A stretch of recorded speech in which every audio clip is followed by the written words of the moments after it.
It started probably a year or two after I left the show, which is kind of ironic because a lot of people think it started on the show, but it started after I left the show, and that's because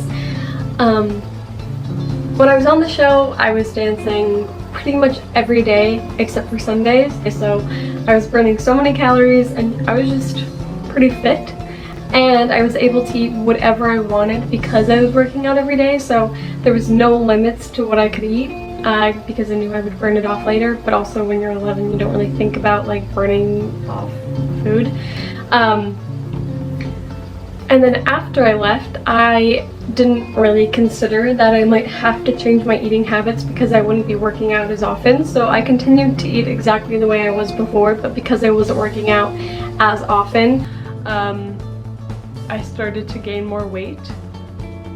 Body dysmorphia really started to become an issue for me. I was unfamiliar with what I saw in the mirror, and it was unacceptable in my eyes because of what society had taught me looked beautiful. My eating disorders started about 2 years after I left the show, so I think I was 15. So it started as bulimia, and then a couple of years later, when I moved to LA, which was when I was 18 years old, then the anorexia started a little bit. Last year is when I started to heal and go to therapy and tried to stop those behaviors.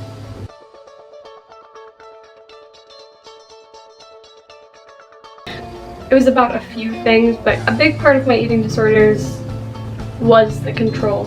The emotions and the feeling that came after engaging in bulimia kind of like filled me up in a way I was not feeling at the time. My body dysmorphia was out of this world bad. It only clicked in the past few months that my body doesn't actually look like what I think it looks like.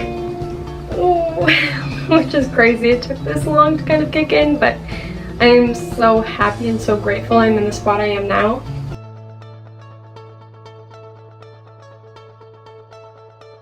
I can't sit here and like say a list of triggers because I don't even think I know them, but I know a few were like unrealistic expectations. Like, my body is just like, I'm built different than other people, and so to expect my body to look like the models I see on Instagram is just like physically impossible.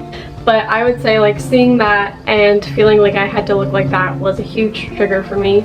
Emotions were a big trigger for me. Like, if things were happening in my life and I didn't know how to deal with it, that was a trigger for my eating disorders.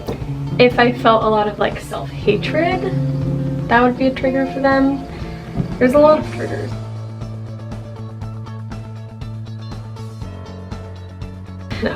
Yes, I did relapse when I was recovering. I relapsed when I was in therapy. I think like after 3 months of participating in therapy, and that's okay. I think something we all need to remember.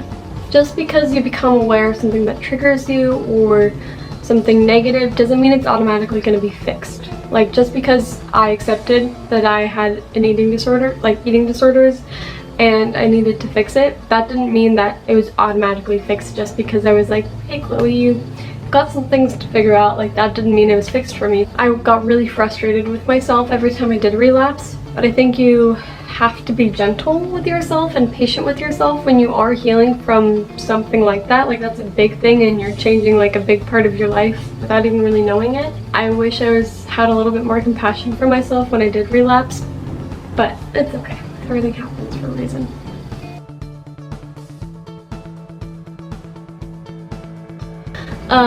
I would say that's 100% the situation I was in. I didn't really look ill. I constantly told myself that my eating disorders weren't a big deal, like they weren't as severe as other people. So sometimes that is definitely what stopped me from getting help. I would say listen to your heart, because your heart and your soul know that what you're doing is wrong and you're struggling, and just because you don't look ill doesn't mean that you're not suffering. I would say find some self-compassion, some self-respect, and be like, hey, just because I don't look like I'm ill doesn't mean that I'm not in need of help. I can't say that this is the best advice ever. I'm not a therapist, I'm not a life coach, I'm not anything. I'm just someone who has experienced this as well. So, I mean, I wish I would have known that just because I didn't look ill didn't mean that I didn't deserve help.